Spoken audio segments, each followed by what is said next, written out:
National feminist organizations are breaking their silence on Amber Heard and that lawsuit, that defamation lawsuit filed by her ex-husband, Johnny Depp, nearly 6 months after we saw that all happen. Yeah, they wrote an open letter exclusively shared with NBC News in support of Heard and denounced, quote, the rising misuse of defamation lawsuits to silence people who report domestic and sexual abuse. NBC News Digital and tech and culture reporter Kat Tenbarge joins us now. Kat, thank you for joining us. So tell us more about the groups behind the letter, why they thought it was important to write it now, and the message that they're hoping to send.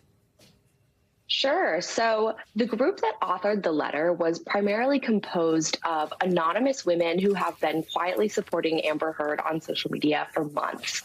These are average women, many of whom identify as domestic violence survivors or sexual assault survivors, who have been working over the past month or so to reach out to these feminist organizations and rally support around this letter for Amber Heard.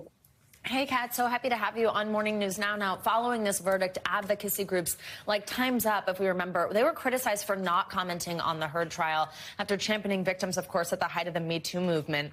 Why do you think we're seeing more groups speaking out now? And also, I mean, people may remember how this played out on social media. It was not a lot of support for Amber Heard. So walk us through how they got here and now why we're hearing about it in this particular timing.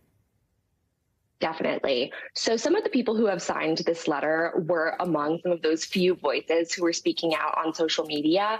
And at the time, there was such an overwhelming support for Johnny Depp that a lot of the people speaking out in support of Amber Heard or to counter that narrative were met with online harassment, silencing, and intense criticism that lasted for months.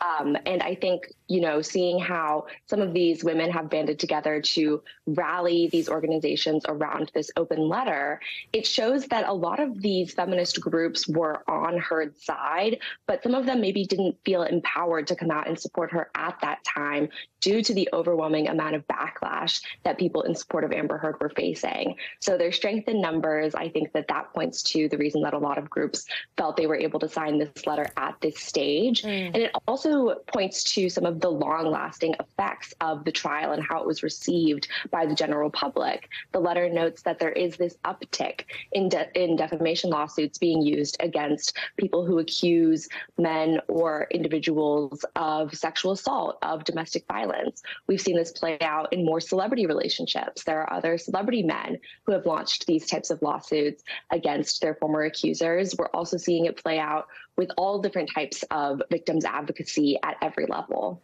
And Kat, briefly, as we're wrapping up, what do you hope we as a culture learn from this case?